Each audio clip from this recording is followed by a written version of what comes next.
our channel. I'm your host Elomo, and today welcome back to another episode of the series The One. So we have another guest on the channel, so she's going to do the introduction for us. Please introduce yourself for the audience. Thank you, Mother Enanga. I'm called Ngembane Linda Isange. I'm very honored to be with you this evening.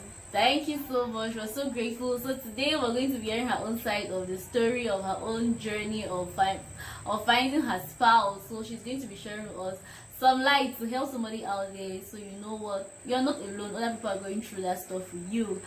So as usual, the tradition, we're going to start from the basis so we can ride with them and understand their own story. So she's going to share with us, like, the first question: how did you meet your partner? It's a long story, but I'll try to cut it short. Yes. I used to live in Boya.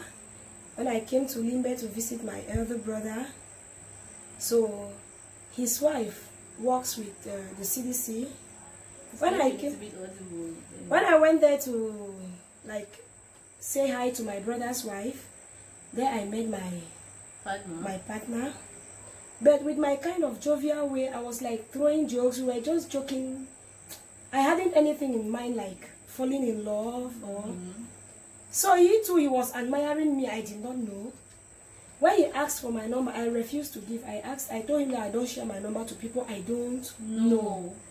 So only for me to go back to Boya, somebody called, not knowing that my brother's wife has given him the number. So he called and I was like, who are you? He said it's Uncle Dioni, because I used to call him Uncle Dioni. He said he's Uncle Dioni. I said, he said the one working with your brother's wife. I said, Uncle, how far? He said, fine. How is Boya? I said, fine. So that's how he kept. Always he would call and check on me if it's on WhatsApp. He was, but I was very rude to him. Seriously, I was rude because for once I hadn't any iota of love. I hadn't any feelings. When he wants to talk, I'll shout at him, get out. When he wants to, why are you so aggressive like you? Like, whom I don't need to be like a man. I say, whatever, get lost. That was just only for me to drive him away from my side. But he kept on until there was a moment I told him, because I had to go and do my further studies in Canada. I told him I have my plan and my family, they are trying to put me in place. I don't want any relationship unless if you will persevere. When my visa will be out, then during that period I will be arranging for flight. I can bring you and show to my family. Let me know that I have somebody in Cameroon when I'm going out.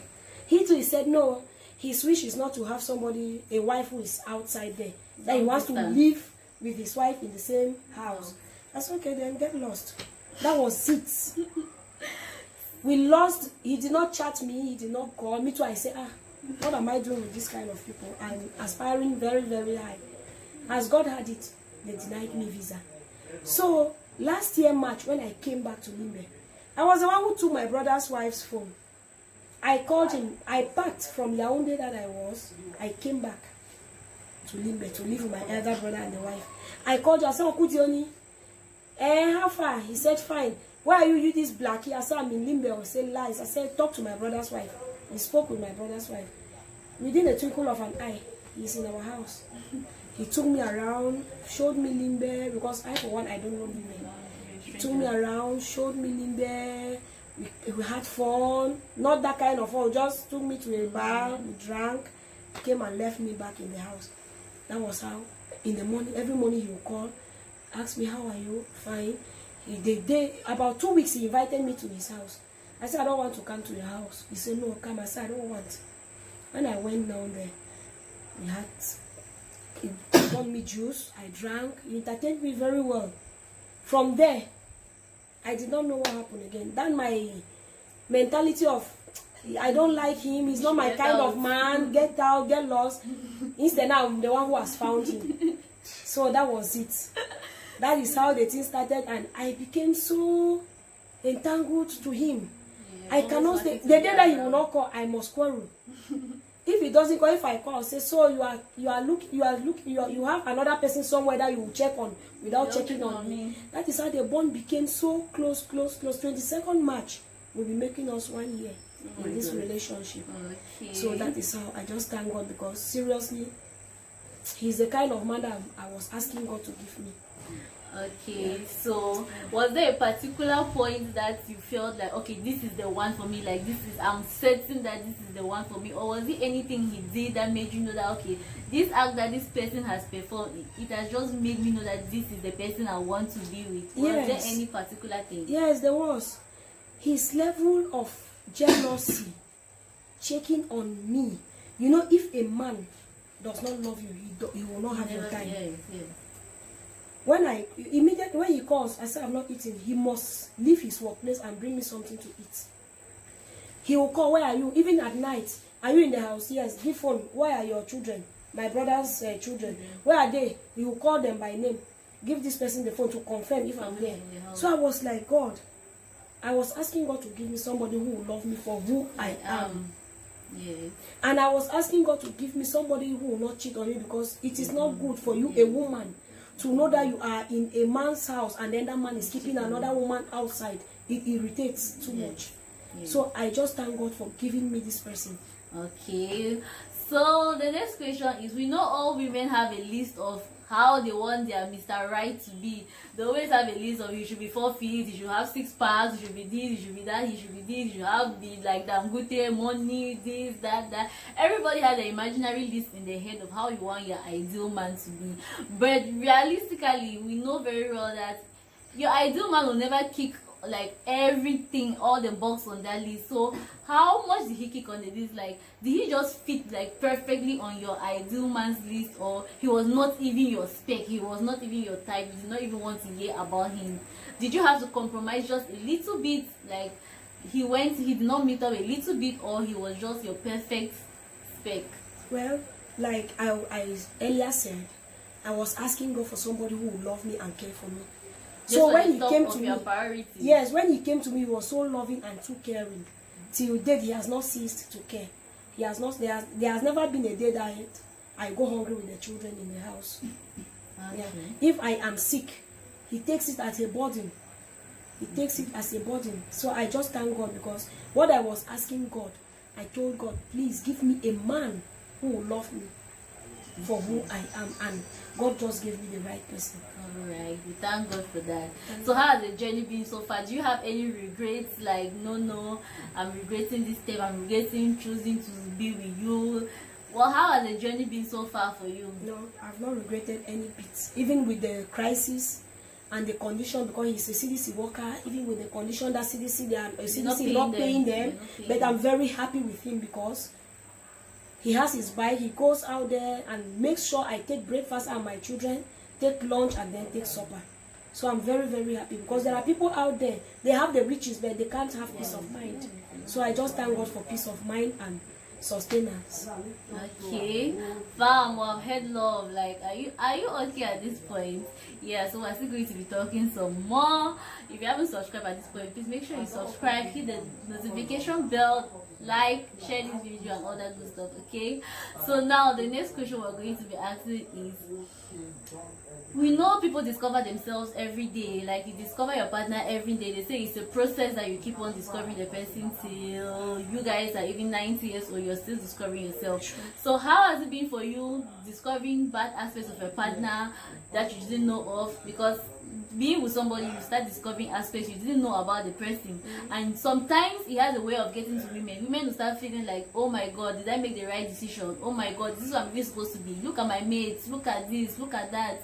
Am I sure this is where I want to be? Like, how has it been for you when you discovered a bad aspect of your partner and you still try to maintain that balance of still being in that relationship with that person and still being committed? How do you overcome that aspect? Yeah, they say when somebody realizes that he or she has hurt the other person and apologizes, it is perfect. Than other people who really know that they have wronged you without apologizing.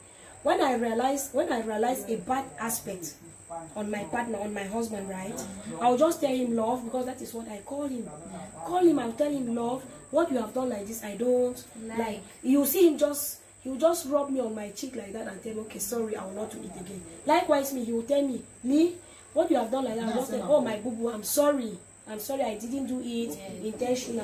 Yeah, because Man is a rational being. We are bound to make mistakes. You need to hurt another person so that you know how that person reacts. If that person will be that kind of apologetic person, someone who can apologize, that is it. So that's just it. So what advice do you have to give to people who are out there, who are still like, how should they navigate the whole process of searching for the one? Like, what are the criteria they should look out for in a partner? A young girl who is struggling to find a partner, what should she look out for? What should be her top priorities on her list to look for in a partner to know that, okay, this person is suitable for me? Yeah, my advice is that when you see somebody who approaches you, the person cares, calls, check on you, provides for you, that person is a genuine person. Because there are people that will call you once in a blue moon. Know that they are just using like toilet tissue and then dumping you. But that person who wants you and needs you, even if you are going to the toilet, that person must want to follow you to see if you are going to excrete, or whether your excreta will be red, blue, if it's in case your excreta is contaminated, if there is a sickness inside, so that you people can go to the hospital. That is it. Somebody who, even if you are sick, he can take care of you. Not that we should just see these people because they are on jeeps. We say, I want to ride in a luxurious car. No. Maybe that is your own mboma who will swallow you and carry you somewhere. So my advice is that let us forget about money. The problem here, what matters is the love. If somebody loves you and cares for you, care first. Then let there be that kind of attitude of understanding, dialogue. When there is a problem, dialogue with your partner. You understand, communicate. When you just sit, numpty dumpty, your partner will not know that this is where I've wronged this person. So be opened. Not that, like us women, we are very, very low under men. We are the shoulders, they are the head. And if you want to talk to your man, you shouldn't like authoritatively commanding. No. Even though at times anger used to be, when you realize, I'm sorry the way I've just spoken to you, but this is how I want it, this is it, in a very calm manner. That is why you see, a guy will die for a girl. People will say, that girl has charmed him. It is not charm. It is the behavioral attitude. Yes, that has made him that has entangled, that has tied the man closer to you, because you go and meet another woman, a nagging woman, before you want to come beside you. What did you bring for me? Did you not see that we have not eaten? Did you not see? Even the dresses, you cannot clean your husband's dresses. You cannot clean that. You cannot make him look neat. All those things, they drive away men from us. Thank you so much. We have heard our own side of the story. Hope you enjoyed it. Hope you have learned something from it. On that note, subscribe if you haven't subscribed. Hit the notification bell, like, comment, share. Thank you all much for watching till this point. Bye guys. Bye. Thank you.